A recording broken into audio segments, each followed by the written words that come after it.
ഫെബ്രുവരി 7 വിശുദ്ധ ജൂലിയാന ഫൽക്കോനിയേറി. 1270 ജനനം, 1341 മരണം. കന്യകയും മഠാധിപയുമായിരുന്ന വിശുദ്ധ ജൂലിയാന ഇറ്റലിയിലെ ഫ്ലോറൻസിൽ 1270 ജനിച്ചു. മാതാപിതാക്കൾ ഫ്ലോറൻസിലെ ഫൽക്കോനിയേറി എന്ന കുലീന കുടുംബത്തിൽപ്പെട്ടവരായിരുന്നു.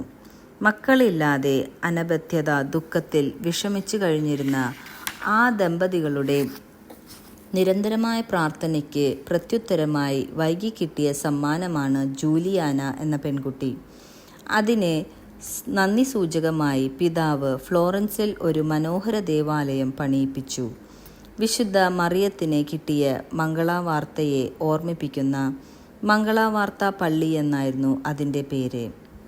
അദ്ദേഹത്തിൻ്റെ സഹോദരൻ അലക്സിസ് ഫൽക്കോനിയേറി സെർവൈറ്റ് സഭയുടെ 7 സ്ഥാപകരിൽ ഒരാളായിരുന്നു.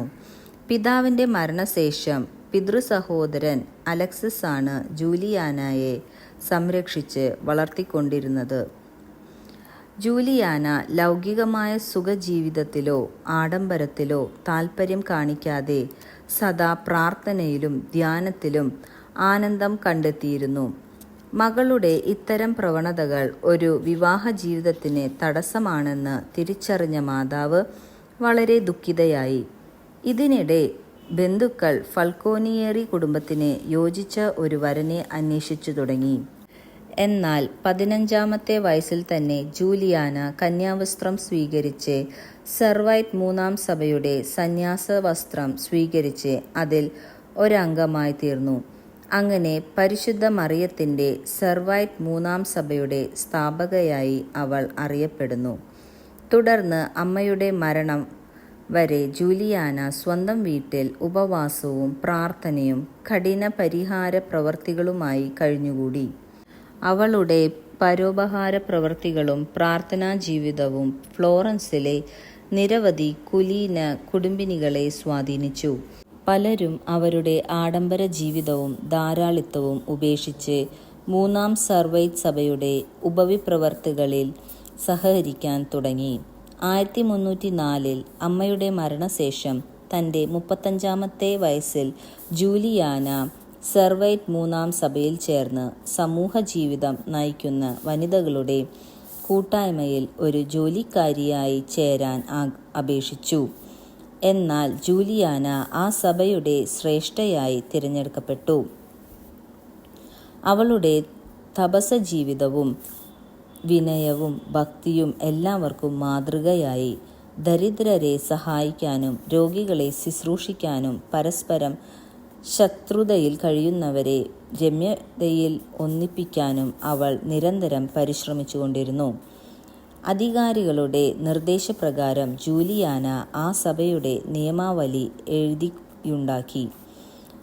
ശ്രേഷ്ഠയായിരുന്നെങ്കിലും സഭാ അംഗങ്ങൾ എല്ലാവരുടെയും ദാസിയായിട്ടാണ് അവൾ ജീവിച്ചിരുന്നത്. 1340ഓടെ ജൂലിയാനയുടെ ആരോഗ്യം ക്ഷയിച്ചു തുടങ്ങി. അവൾക്ക് ഉദരരോഗം കലശലായി. ഒരു ഭക്ഷണവും കഴിക്കാൻ പറ്റാതെ അവശനിലയിൽ എത്തി. അവസാനം തിരുപാഥേയമായ കുർബാന സ്വീകരിക്കാൻ ജൂലിയാന അത്യധികം ആഗ്രഹിച്ചു. എന്നാൽ കുർബാന ഉൾക്കൊള്ളാൻ പറ്റാത്ത അവസ്ഥയിൽ തിരുവോസ്തിയെ ആരാധിക്കാനുള്ള സൗകര്യം ഉണ്ടാക്കാൻ അവൾ അപേക്ഷിച്ചു. വൈദികൻ കുർബാനയുമായി വന്നപ്പോൾ അവൾ കഠിനവേദന സഹിച്ച് എണീറ്റ് നിലത്ത് സാഷ്ടാംഗം വീണ് കുർബാനയെ ആരാധിച്ചു. 1341 ആ പുണ്യവനിത 71-ാമത്തെ വയസ്സിൽ ദിവംഗതയായി.